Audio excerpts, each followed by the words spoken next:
Hi folks, it's Sarah and Sean, and we are here to answer the questions that were submitted to the form and go over a few other things that we will go through in detail before the start of the 100 and the 50 milers in the next couple of days.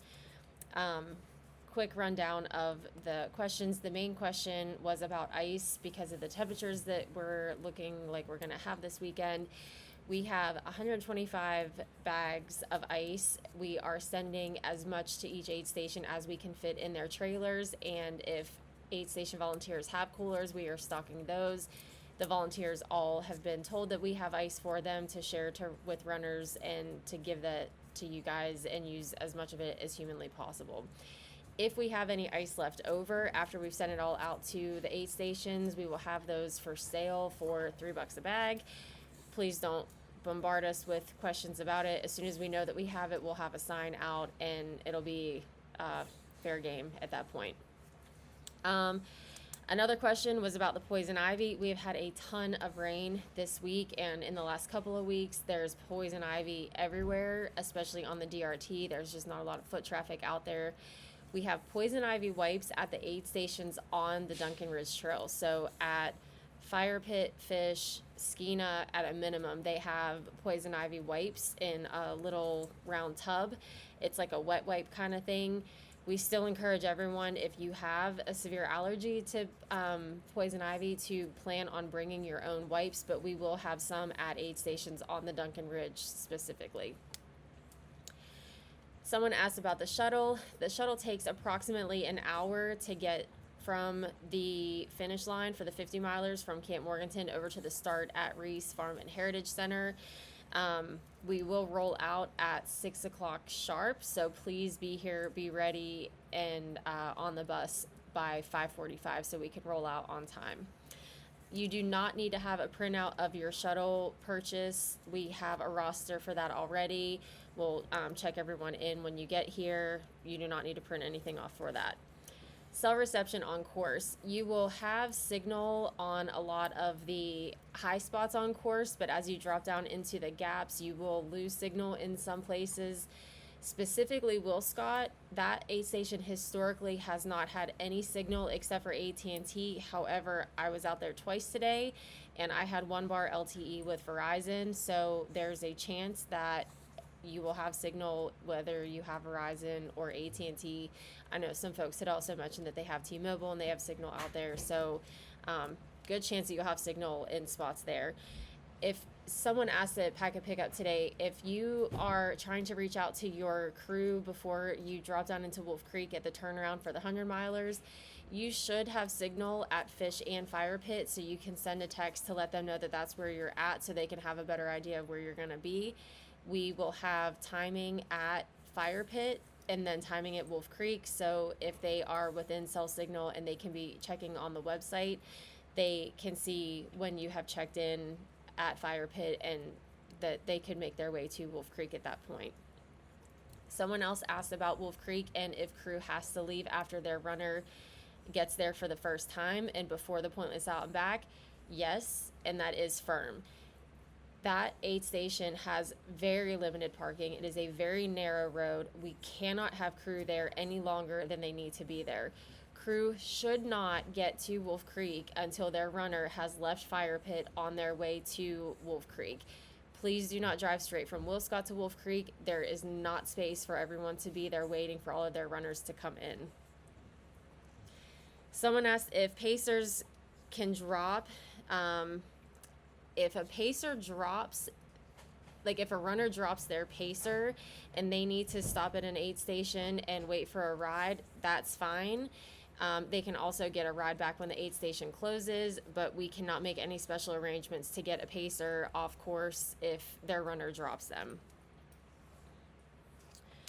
There is very likely no Uber or Lyft options to get your crew anywhere out here. There are occasionally on the weekends Uber and Lyft options in town, but when you get out into the area where we are, I would never even think that that's an option. So make arrangements with other crew, find someone that's hitching a ride to the same place and try to consolidate vehicles. The GPX file is the correct file. The elevation is not accurate. It is much worse. It is much more, I promise. There are no major creek crossings on this course, but there are some wet areas, especially because of the rain that we've had this week. So you should definitely plan on your feet getting wet at some point.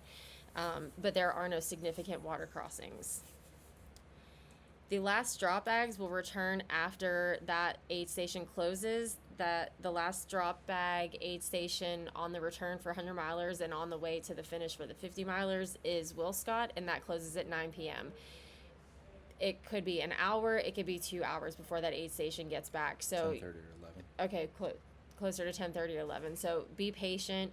They will get here. We will sort them out as quickly as we can as those aid stations are coming back. Everything will be here no later than when the race ends at noon on Sunday. So if you don't want to wait for it, and you've already finished and you want to come back on Sunday, that's also fine. Tailwind is mixed 50 serving bags, one full bag to a 5-gallon cooler. We mix ours at full strength because we would rather have people have the option to dilute it than for it to be weak and people need it to be full strength. So everything is at full strength at every aid station. You want me to do both? Yep. So, flagging for the 100 miles, everything's going to be on the right on the way out. On the way back, everything will be on your left, except for the Flat Creek Loop. For the 50 milers, everything's going to be on your left going towards Morganton. We have a bib punch 3 miles into the start of the 50. Please disregard that. The only bib punch you need to worry about on the 50-mile course is going to be on the Flat Creek Loop. Flat Creek Loop will be on your right-hand side. The Weaver is going to be on your left. Is that right? Do we mark the Weaver on your right or left? On the right. On the right. So going Weaver Creek's going to be on the right. Parking for tomorrow, guys, bear with us. Parking's going to be tough for everybody. For you guys, it's going to be tough for us. We're going to have multiple people outside trying to direct traffic, trying to get you parked. If by chance you're some of the last people in and we can't fit your crew in, we're going to ask them to just wait outside. On the way out of Snake Nation Road, there's a church on the left. If they want to park up there and walk down to the road and At the end of Snake Nation at Aska Road? yeah, there's Yes, that church straight up, over. Yeah. It's straight over. It's not on the left. Oh, there's Not the church on Snake Nation Road. There's a church on Snake Nation Road. And we cannot park. We do not have permission to use the church parking lot on Snake Nation Road. There is a church at the end of Snake Nation on Aska Road, and there's parking there that can be used to see the start of the 100-mile runners going to the Deep Gap aid station. No vehicle should be left there for the duration of the weekend unattended.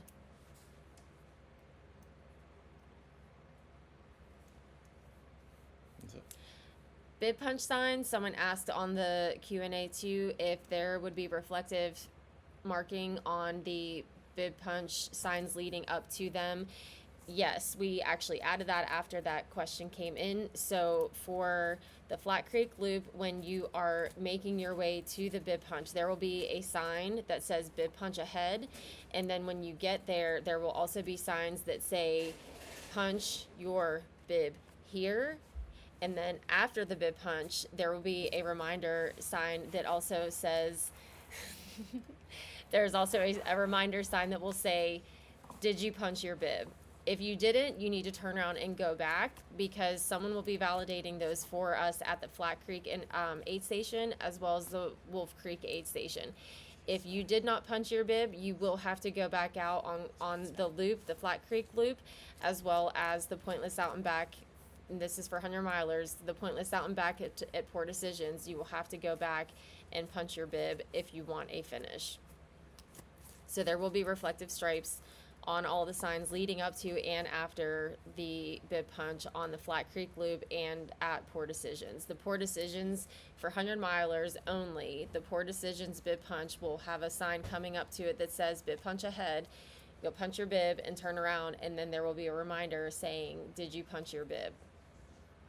That's right. If you hit 180, you've gone too far. Flagging.